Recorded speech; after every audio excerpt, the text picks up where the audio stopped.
Mungkin ada pertanyaan-pertanyaan mungkin nanti dengan apa yang saya sampaikan mulai dari awal sampai akhir. Ini ada pertanyaan dari teman-teman sekalian. Terima kasih Pak.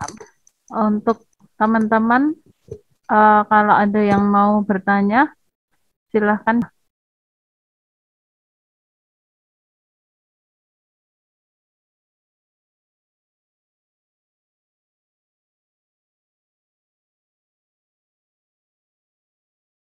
Silahkan. Izin bertanya, Bu. Ya. Saya mau bertanya, Pak.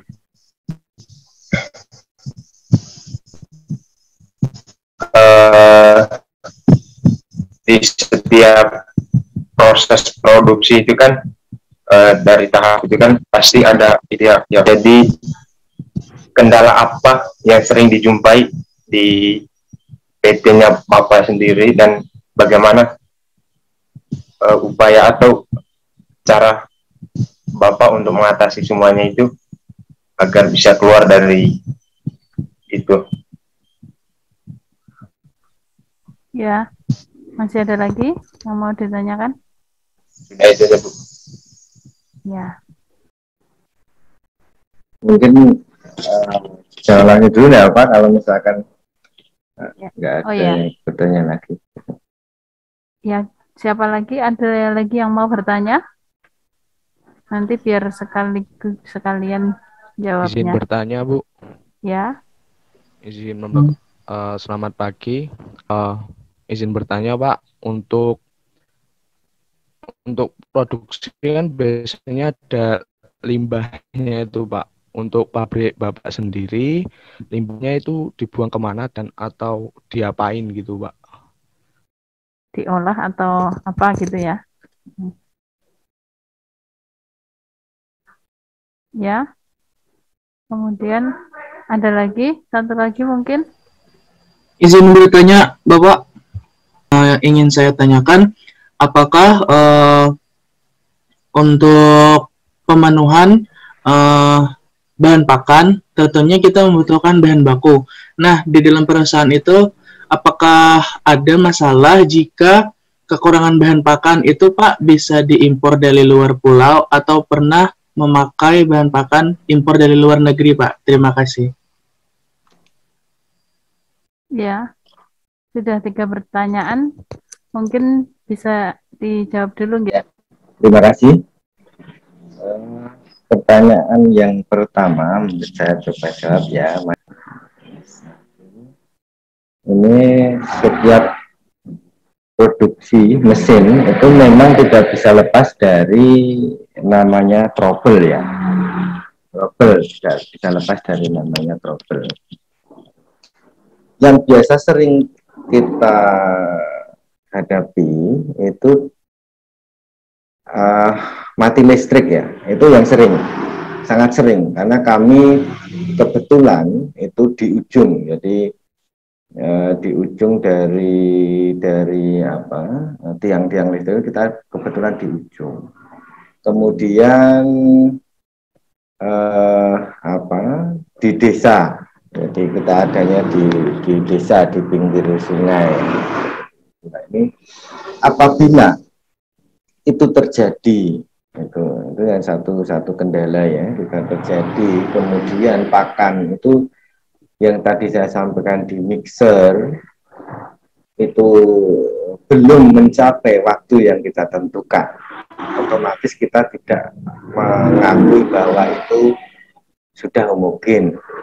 Nah, kita keluarkan langsung yang seperti itu, pakan yang seperti itu kita keluarkan langsung. Kemudian pakan tersebut tidak bisa kita langsung mixerkan lagi diulang, itu tidak bisa, tidak boleh, karena dia tidak akan bisa homogen dan kita tidak tahu nanti misalkan jalan 3 menit kita harus 4,5 menit itu ya, terus mati listrik, itu tidak boleh kita lanjutkan kurang 1,5 menit misalkan gitu, kita lanjutkan 1,5 menit, itu kan total di waktu bisa 4,5. itu tidak boleh karena dia tidak bisa homogen, berbeda, homogenitasnya akan berbeda dengan yang langsung 4,5. Itu saya terus terang aja belum pernah nyoba ya, belum pernah nyoba. Makanya kalau dengan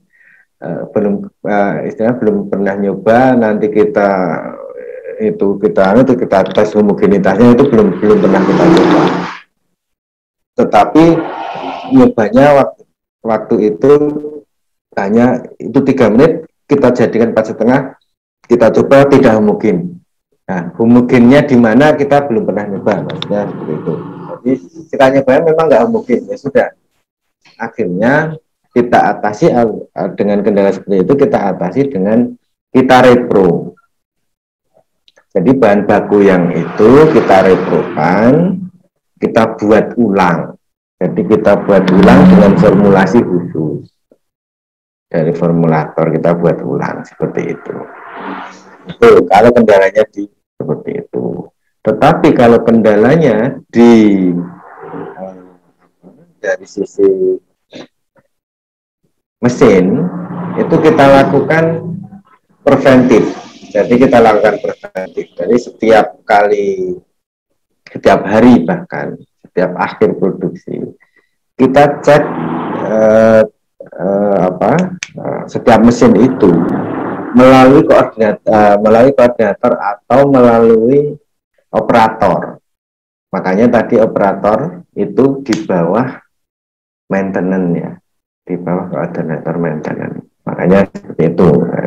Nah ini dia akan melaporkan, misalkan mesin itu biasanya menjadi kendala. Ada gejala. Jadi misalkan ada kerusakan, dia ada gejala seperti itu.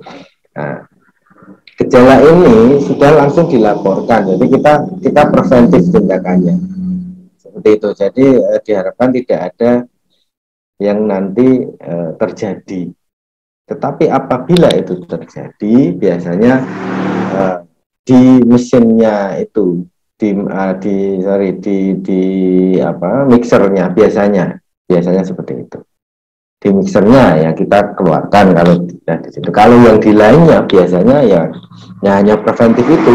Misalkan terjadi ya nanti bisa dilanjut karena masuk di dalam bin dulu. Jadi tidak langsung masuk di dalam mesin-mesin, tapi di dalam bin dulu. Otomatis dia akan tertampung di dalam. Jadi masih kita bisa lanjutkan untuk mencapai di dalam batch yang sama seperti itu. Gitu ya Mas Nagu ya. Itu. Kemudian untuk Mas Faruk ya, limbah ya. Kebetulan di kami limbahnya itu adalah hanya pakan reject, taruhlah yang debu lah, yang kita tampung di siklon ya namanya, di siklon. Jadi pada saat penyedotan misalkan di cooler ini kan ada siklon namanya. Ya mesin itu exhaust kita sedot masuk ke siklon itu bentuknya debu yang sangat-sangat halus. Itu biasanya kita jual tetapi hanya harga paling 1.000 per kilo. Jadi jauh di bawah harga. Jadi memang untuk limbahnya hanya seperti itu. Kalau limbah yang lainnya enggak ada. Biasanya asap dari boiler misalkan itu terbuang ke atas. Kemudian kalau air enggak ada, itu ya kita sedot di siklon tadi. Nah, kalau limbah seperti itu. Kalau limbah dari proses yang lain, misalkan dryer itu ada namanya genjet ya, dari jagung misalkan atau tumpi ya, kalau kami menyebutnya tumpi. Itu ada yang sendiri, jadi diambil mereka yang dia untuk pakan sapi biasanya. Jadi kalau untuk limbah ya memang kalau masih bernilai ya kita jual, tapi selakunya yang jelas supaya kita tidak menumpuk, hanya itu saja pertimbangannya. Termasuk karung bekas yang dari supplier, karung bekas dari bahan baku itu seperti itu. Jadi kita jual, tetapi yang penting kita bersih. Cuma seperti itu. Untuk Mas Iksan, ya, untuk Mas Iksan, untuk pemenuhan bahan baku ya. Untuk pemenuhan bahan baku misalkan, ini bagus ya untuk pertanyaannya, pemenuhan bahan baku, karena ini kaitan dengan yang sekarang yang terjadi. Ini memang kita degradasi ya, terutama di jagung. Untuk saat ini pemenuhan kebutuhan jagung itu sekarang barangnya sulit, harganya mahal. Kalau terjadi seperti itu, biasanya kami mengatasinya dengan ada substitusi namanya. Ada substitusi bahan baku. Itu umum dilakukan di pabrikan pakan. Biasanya kalau untuk jagung itu ada beberapa alternatif. Tetapi jagungnya ini harus tetap ada. Hanya dia substitusi sifatnya. Substitusi tidak bisa menggantikan, hanya menggantikan sementara lah katakanlah ya, substitusi. Jadi dia hanya menggantikan sebagian. Itu bisa memakai satu tepung roti, yang kedua bisa memakai gandum. Itu yang relatif dilakukan, itu seperti itu. Atau bisa substitusi yang lain, tetapi ini akan mengubah formula. Contoh misalkan, bisa kita tambahkan di full fat misalkan. Sifat full fat ini dia energinya tinggi, proteinnya juga tinggi. Ini bisa menggantikan misalkan jagung. Tetapi nanti kita harus hitung dulu per kandungan. Jadi misalkan harga berapa per kandungan berapa. Misalkan jagung sekarang relatif sekarang tinggi ya, 5.500 mungkin sekarang di tempat. Bisa kalau sampai tempat kami bisa di 6.000-an kalau posisi. Nah, itu kita hitung. Energinya berapa dari jagung, misalkan 6.000 dibagi energi jagung itu sekitar 3.300 misalkan per energi berapa. Itu. Terus nanti kalau misalkan itu kita gantikan untuk proteinnya, misalkan protein jagung sekitar 10 lah mungkin ya, 8 lah mungkin ya, 8 itu nanti dibagi 8, jadi dia per protein berapa. Di situ nanti ada bahan baku lain.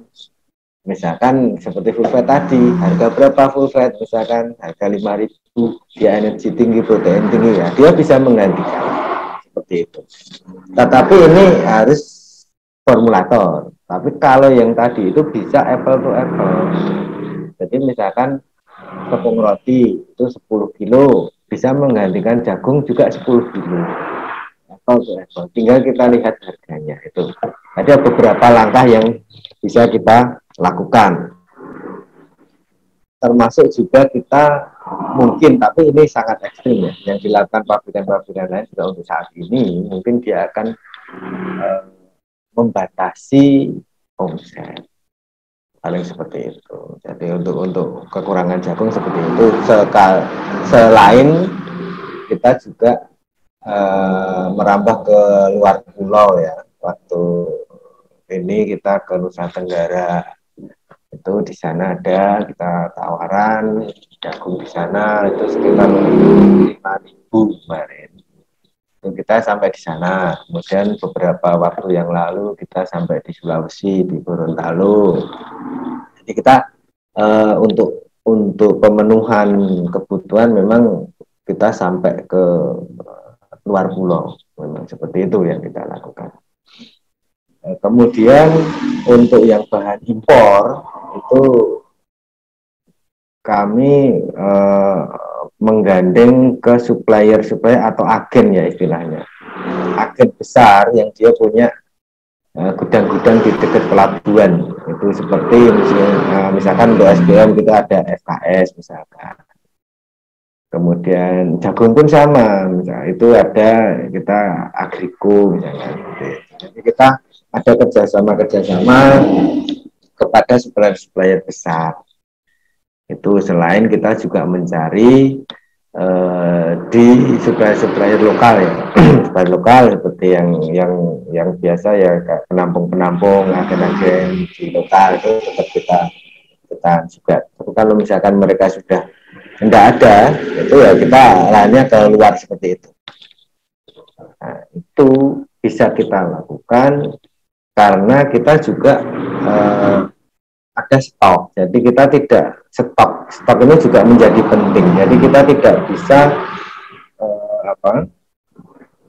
stok bahan baku mepet. Jadi misalkan saya kan untuk di kami biasanya di setiap akhir periode itu kita ada pertemuan ya, kita ada pertemuan, kemudian kita evaluasi bahan baku itu yang kurang berapa, yang ada di gudang nanti dengan rencana produksi yang kita ampuh di minggu depan itu masih berapa minggu. Nah itu menjadi evaluasi. Jadi kita tidak mepet. Kita ada sekitar stok itu minimal itu di 2 bulan. 1 bulan itu sudah mepet sekali. Jadi itu ya Mas Ihsan. Jadi kita untuk kebutuhan bahannya itu seperti itu, untuk melangkah ke mana itu dari stok itu dulu. Jadi kita ada stok dulu, kemudian kita mau melangkah ini harus substitusi atau ini harus kita keluar pulau misalkan. Nah, itu dari situ, dari stok ini tahan berapa hari, berapa minggu, kemudian kita ini harus kita keluar, harus ada gitu. Jadi memang harus bergerak terus dari sisi purchase-nya. Tadi ada purchase ya, purchasing itu bagian pembelian itu dia akan muter terus dengan berdasarkan informasi dari produksi yang kita ada stok sekian, kita harus produksi ini untuk minggu depan butuhnya sekian, nanti stok akhir sekian. Nah itu mereka yang akan mengulas tersendiri untuk dia harus ada misalkan. Nah itu dia harus kerjasama keluar seperti itu. Mungkin itu Mas Ihsan ya. Ada lagi yang mau bertanya, mungkin monggo silakan.